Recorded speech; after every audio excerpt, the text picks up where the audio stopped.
नमस्कार। तो चलिए आज एक ऐसी जगह चलते हैं जिसका नाम सुनते ही अच्छों के पसीने छूट जाते हैं। हम बात कर रहे हैं राजस्थान की अरावली पहाड़ियों में छुपे भानगढ़ किले की। आज के इस एक्सप्लेनर में हम इस किले के रहस्य और इसके पीछे छुपे विज्ञान की गहराई में उतरने वाले हैं। पूरा इंटरनेट इसकी डरावनी कहानियों से भरा पड़ा है, तो चलिए आज मिलकर देखते हैं कि आखिर सच क्या है। अब देखिए, सबसे बड़ा और दिलचस्प सवाल तो यही है ना कि आखिर क्यों इस ऐतिहासिक किले के दरवाजे सूरज ढलते ही हमेशा के लिए, मतलब अगली सुबह तक के लिए बंद कर दिए जाते हैं। नॉर्मली किसी भी पुरानी ऐतिहासिक जगह पर लोग आराम से घूमते हैं, पर यहाँ रात में आना कानूनी रूप से मना है ना? अजीब बात। और हाँ, ये कोई मजाक या किसी गांव वाले का बनाया हुआ नियम नहीं है। भानगढ़ के बाहर लगा ये वार्निंग बोर्ड सीधे भारतीय पुरातत्व सर्वेक्षण यानी एएसआई का एक ऑफिशियल ऑर्डर है, जिस पर साफ साफ लिखा है कि सूर्योदय से पहले और सूर्यास्त के बाद भानगढ़ की सीमा में एंट्री बिल्कुल मना है।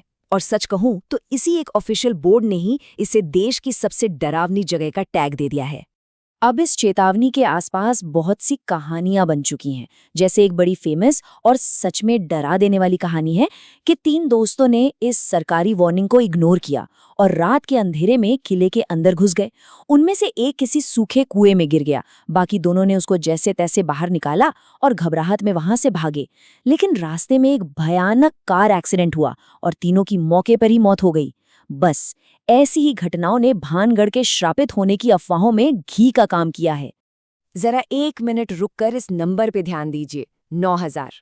1573 में जब ये शहर बसाया गया था ना, तब ये बहुत विशाल और आबाद था। लेकिन यहाँ की सबसे शॉकिंग चीज अगर कुछ है तो वो ये कि आज बचे हुए इन 9000 घरों में से किसी एक पर भी छत नहीं है। सिर्फ और सिर्फ दीवारें खड़ी हैं। मतलब सोचने वाली बात है, एक पूरा का पूरा शहर बिना छत के कैसे हो सकता है? तो चलिए आगे बढ़ते हैं भानगढ़ के श्राप और उसकी बर्बादी की 2 सबसे खौफनाक कहानियों की तरफ। देखिए, इस शहर के रातों रात वीरान होने की 2 मेन कहानियां लोकल लेवल पर सुनाई जाती हैं। पहली कहानी है तपस्वी बाबा बालूनाथ की। उनकी शर्त थी कि किले की परछाई उनके घर पर नहीं पड़नी चाहिए, लेकिन किले की ऊंचाई बढ़ी, परछाई पड़ी, नियम टूटा और उनके श्राप से पूरा शहर तबाह हो गया। दूसरी तरफ एक और पॉपुलर कहानी है काले जादू वाले तांत्रिक सिंघिया की। वो वहां की राजकुमारी रत्नावती को वश में करना चाहता था, पर उसी का जादुई पत्थर उसी पर गिर गया और मरते मरते वो पूरे भानगढ़ को श्राप दे गया। अब इन्हीं पुरानी कहानियों का असर है कि आज भी यहाँ बहुत से पैरानॉर्मल दावे किए जाते हैं। यहाँ आने वाले टूरिस्ट और फिल्म बनाने वालों तक ने दावा किया है कि रात के सन्नाटे में वहाँ औरतों के रोने, चूड़ियां टूटने और किसी के चलने की आवाजें आती हैं। कभी कभी अचानक से इत्र की महक आने लगती है। एक पत्रकार से जुड़ा किस्सा तो बहुत ही फेमस है। वहां किले के बाहर उनकी स्कूटी अचानक बंद पड़ गई और अचानक एक अनजान आदमी वहां आया, जिसने बिना छुए स्कूटी स्टार्ट कर दी और धीरे से बोला, दे वॉन्ट यू, यानी वे तुम्हें चाहते हैं। सुन के रोंगटे खड़े हो जाते हैं ना? लेकिन रुकिए, यहाँ पर आके हमारी इस चर्चा में एक बहुत बड़ा ट्विस्ट आता है। सोचिए, क्या हो अगर ये सच हो कि इन कहानियों की जो मेन कैरेक्टर्स हैं, जैसे राजकुमारी रत्नावती या वो बाबा बालूनाथ, वो कभी इस दुनिया में थे ही नहीं, उनका कभी कोई वजूद ही नहीं था। ये एक ऐसा सवाल है जो इस पूरी भूतों की कहानी को एक झटके में पलट देता है। अब थोड़ा इन किस्से कहानियों का सच और ऐतिहासिक रिकॉर्ड्स की सच्चाई पर नजर डालते हैं। और अगर ये सब झूठ है, तो फिर डर का विज्ञान क्या कहता है? आखिर वहां का खौफ इतना असली क्यों लगता है? तो सवाल ये उठता है कि अगर ये सब सिर्फ कहानियां हैं और कोई सच्चे किरदार नहीं है, तो वहां जाने वाले लोगों को सच में इतनी घबराहट क्यों होती है? इसका जवाब किसी जादू टोने में नहीं, बल्कि इंफ्रासाउंड में छिपा है। ये 20 हर्ट्ज से नीचे की साउंड वेव्स होती हैं। हम इंसान इन्हें कानों से सुन तो नहीं सकते, पर हमारा शरीर इन वाइब्रेशंस को महसूस जरूर कर सकता है। 1980 में इंजीनियर विक टेंडी ने अपने लैब एक्सपेरिमेंट में ये प्रूव किया था कि इन्हीं वेव्स की वजह से शरीर में बेचैनी होती है और यहाँ तक कि आंखों के सामने अजीब सी परछाइयाँ तक दिखने लगती हैं। और भानगढ़ के केस में बिल्कुल यही साइंस काम आती है। देखिए, जियोग्राफिकली भानगढ़ सीस्मिक जोन 4 में आता है। जब तेज हवा यहाँ की बिना छत वाली पुरानी पत्थर की इमारतों और पतली गलियों से होकर गुजरती है ना, तो वो नेचुरली लो फ्रीक्वेंसी वाले इंफ्रासाउंड पैदा करती है। बस यही वो असली वजह है कि वहाँ खड़े होने पर बॉडी में बिना किसी कारण के एक अजीब सी ऐंठन और घबराहट होती है और लगता है जैसे कोई आसपास है। इसके अलावा एक बहुत ही इंटरेस्टिंग साइकोलॉजिकल फैक्टर भी काम करता है, जिसे हम सजेस्टिबिलिटी कहते हैं। 2008 में गोल्डस्मिथ्स यूनिवर्सिटी ने एक एक्सपेरिमेंट किया था। उन्होंने लोगों को पहले से ही बता दिया कि जिस खाली कमरे में वे जा रहे हैं वहाँ भूत है, और रिजल्ट कमाल के थे। कई लोगों ने सच में उस बिल्कुल खाली कमरे में किसी की मौजूदगी महसूस की।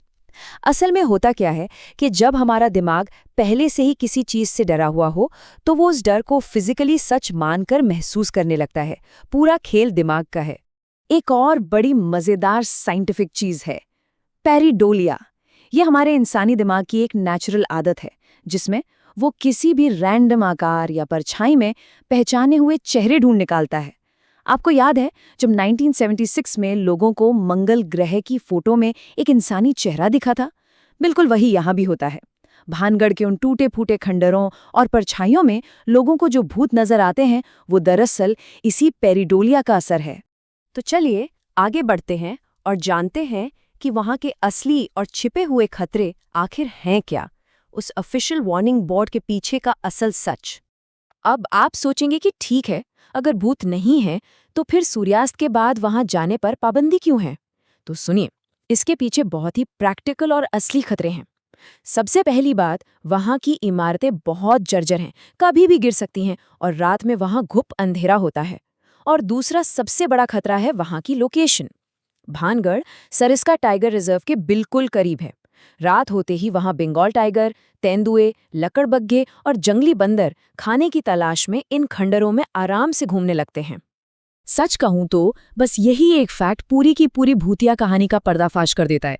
जिन्हें लोग औरतों के रोने या रहस्यमयी कदमों की आहटें समझते हैं ना, वे दरअसल इन्हीं जंगली जानवरों की आवाजें होती हैं।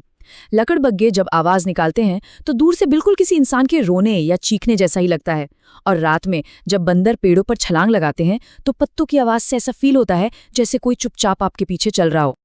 और अगर अभी भी थोड़ा डाउट है तो दिवंगत पैरानॉर्मल इन्वेस्टिगेटर गौरव तिवारी का ये स्टेटमेंट बिल्कुल क्लियर कर देगा। 2012 में उन्होंने अपनी टीम और एडवांस्ड इक्विपमेंट के साथ भानगढ़ में पूरी रात गुजारी थी। उनकी इन्वेस्टिगेशन का रिजल्ट एकदम साफ था। उन्होंने कहा कि वहां कोई भूत प्रेत या नेगेटिव एनर्जी नहीं है।